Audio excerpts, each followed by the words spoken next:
क्या कर रहे हैं आप? मैं उठ के आई हूँ। आप उठ के आए हैं? मैंने अभी तक मुंह नहीं धोया है, लेकिन अभी मुंह धोकर मैं अपना टाइम नहीं वेस्ट कर सकती क्योंकि मेरे बच्चों को चुल मची हुई है। चुल मतलब कन्फ्यूजन नहीं, चुल मतलब क्यूरियोसिटी। पता नहीं, मुझे नहीं बताना। हाँ, मेरे ख्याल से क्यूरियोसिटी होता है। अब अनफॉर्चुनेटली मेरी रोज़ की रूटीन होती है कि मैंने तो जो खाना है वो खाना है, लेकिन पहले मैंने बिल्लियों को खिलाना होता है। अब ये आवाज़ें आ रही हैं, ये वो भागने हैं, तो मैंने इनके लिए चिकन बॉईल करना होता है। और सिर्फ चिकन बॉईल नहीं करना होता, मतलब चिकन होता है, उसमें पम्पकिन होता है, उसमें आलू होता है। इनको बॉईल करती हूँ और फिर पम्पकिन को और चिकन को हाथों से मैश करके, मतलब वो इतने बॉयल हो गए होते हैं कि उनको मैश किया जा सकता है, फिर उसमें चिकन के चंक्स बना के मिक्स कर देती हूँ। और ये इनका नाश्ता होता है, और उसके बाद मेरी बारी आती है। और मैं पिछले दिनों में ना 2-3 दफ़ा ना, मतलब लाइव आई इंस्टाग्राम में ना, तो जब मैं लाइव आई तो बहुत से लोग मुझे यही कह रहे थे कि आप रेगुलर आया करें। तो मैंने पहले सोचा ठीक है, बीच में हफ्ते में 2-3 दफ़ा रेगुलर आ जाया करूँगी। लेकिन फिर मुझे बहुत से लोगों ने जो मैसेजेस किए ना, वो ज़्यादा इस चीज़ से रिलेटेड थे कि आप हमें अपनी रूटीन बताएं। आप करती क्या हैं, मतलब आप किस तरह से मॉर्निंग स्टार्ट करती हैं, या कुछ भी अपने से रिलेटेड हमें बताएं। हम मतलब इस चीज़ की क्यूरियोसिटी रखते हैं। तो मैं कहा अच्छा, अगर इन लोगों को इतनी क्यूरियोसिटी है तो कुछ तो किया जा सकता है। कम से कम कोई एक वीडियो तो मैं रोज़ की अपलोड, छोटी सी एक क्लिप तो कर सकती हूँ ना।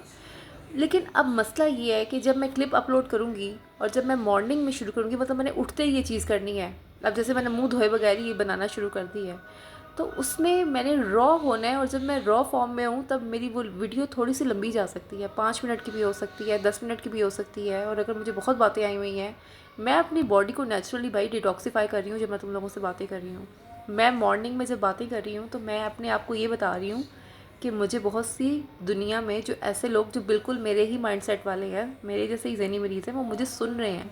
तो मैं उनको अपनी बातें सुना के अपने दिल का बोझ भी हल्का कर रही हूँ, अपने मॉर्निंग थॉट्स भी शेयर कर रही हूँ। उनकी चीज़ें भी मुझे सुनने को मिलेगी कमेंट्स में, तो मैं तो नेचुरली अपनी बॉडी को डिटॉक्स कर रही हूँ। तो वो एक नेचुरल फीलिंग जब मैं लूँगी तो वीडियो लंबी हो जाएगी।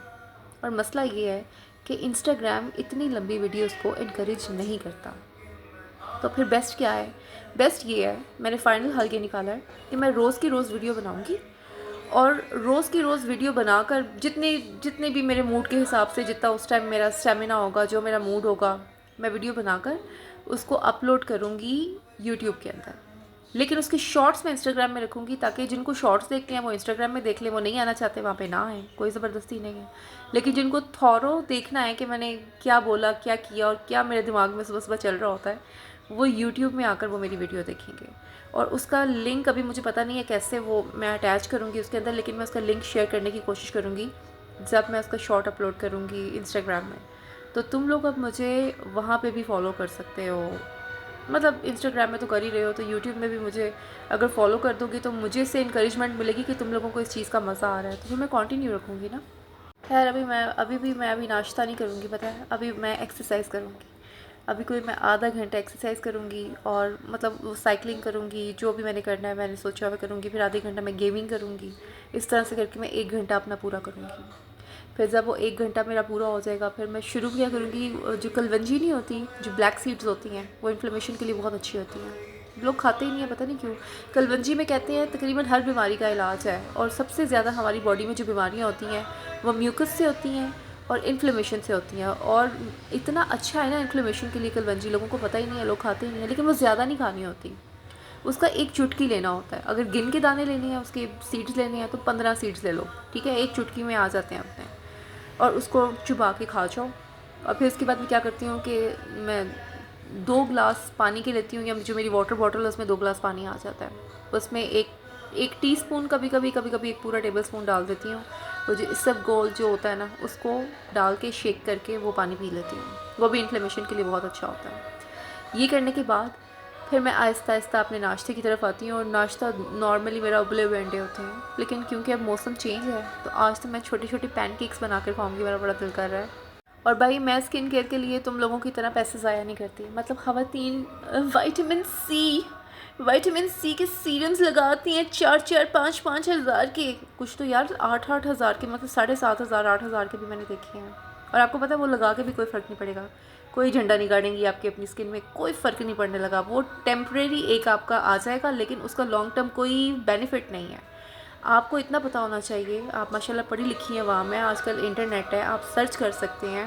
विटामिन सी हर सीज़न में अल्लाह ताला ने हमारे लिए ऐसे फ्रूट्स और ऐसी चीज़ें रखी हुई हैं जिनको खा के आप नेचुरली विटामिन सी अपने अंदर बॉडी में डाल सकते हैं।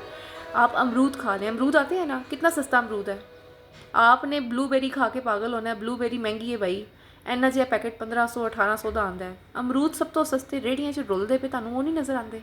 अमरूद में सबसे ज़्यादा विटामिन सी होता है, आप अमरूद खा सकते हैं। अमरूद का सीज़न ख़त्म हो गया है, चलें जी सर्दियाँ आएंगी, ऑरेंजेस आ जाएंगे, आप ऑरेंजेस खाएँ, उसके अंदर विटामिन सी है। चलो जी ये भी नहीं है, आप कुछ और खाना चाहते हैं, आंवला का पता है ना, इतना सा एक आंवला खा लो रोज़ का, उसके अंदर भरपूर विटामिन सी है, जो एक दिन की आपकी जो एक होनी चाहिए जिस चीज़ की डेफिशिएंसी वो पूरी हो जाएगी वो खाकर। और आप इन चीज़ों को प्रिजर्व भी कर सकते हैं, लेकिन नहीं, आप विटामिन सी लेके अपने मुंह पे जो है ना लेप लगाए और आग लगा दें अपने पैसों को।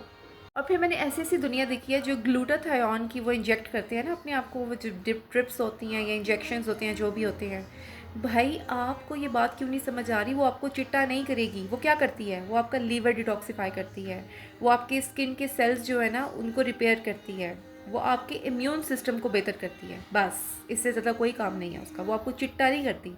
लेकिन हाँ वो बॉडी के लिए अच्छी है, लीवर डिटॉक्सिफाई होगा तो नेचुरली आपका स्किन क्लियर होगी, लेकिन उसका चिट्टेपन से कोई तल्लक नहीं है।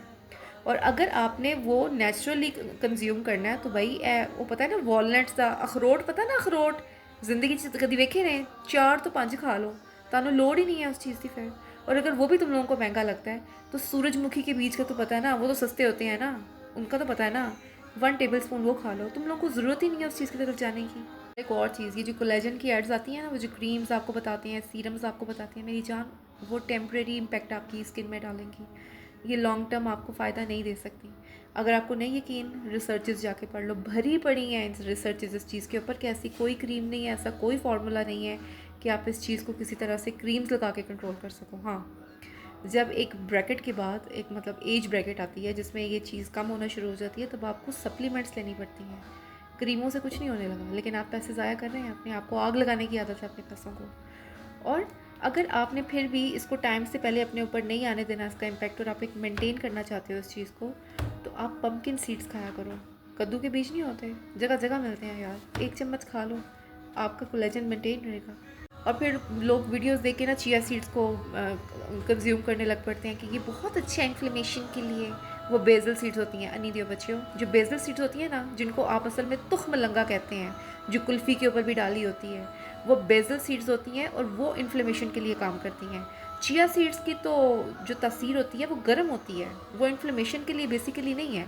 हाँ वो आपका वो फिलिंग करेगी, उसका एक फ़ायदा, लेकिन उसका जो मेन इफ़ेक्ट है वो ओमेगा 3 है, आप उसे ओमेगा 3 ले सकते हैं। खैर वो आप फ्लैक्स सीड से भी ले सकते हैं। और जिस तरह चिया सीड्स को आपने 3-4 घंटे के लिए पानी में भिगो के रखना होता है और फिर पीना होता है ना, इसी तरह जो फ्लैक्स सीड्स होती हैं ना, उनको चुबा के नहीं खाना होता, उनको आपने मैश करना होता है, उसको पाउडर फॉर्म में कंज्यूम करना होता है। अन्नी तो बच्चे इंजी खान लग पैंदे ने।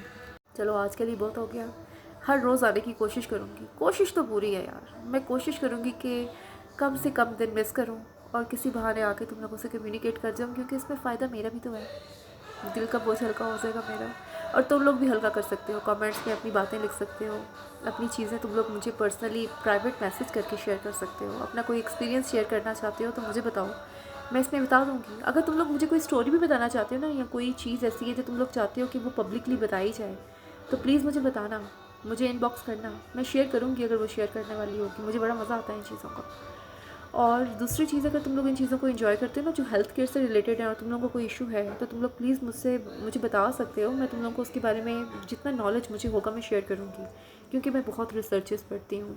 मेरी फैमिली इशूज़ हेल्थ केयर से रिलेटेड बहुत ज़्यादा हैं, जिनकी वजह से हमें फ्रीक्वेंट विजिट्स में जाना पड़ता है मेरी फैमिली के लिए। तो फिर हम कई दफ़ा बहुत सी इंस्टीट्यूशंस जो बहुत अच्छे वाले होते हैं उनके फैकल्टी मेम्बर्स के साथ डिस्कशंस करते हैं, उन पैनल्स में बैठते हैं, उनसे हमें बहुत सी चीज़ों का पता लगता है। तो हो सकता है कि कोई ऐसी चीज़ जो तुम लोग जानना चाहते हो और उसका नॉलेज नेट में अवेलेबल ना हो, वो मुझे पता हो, कोशिश की जा सकती है।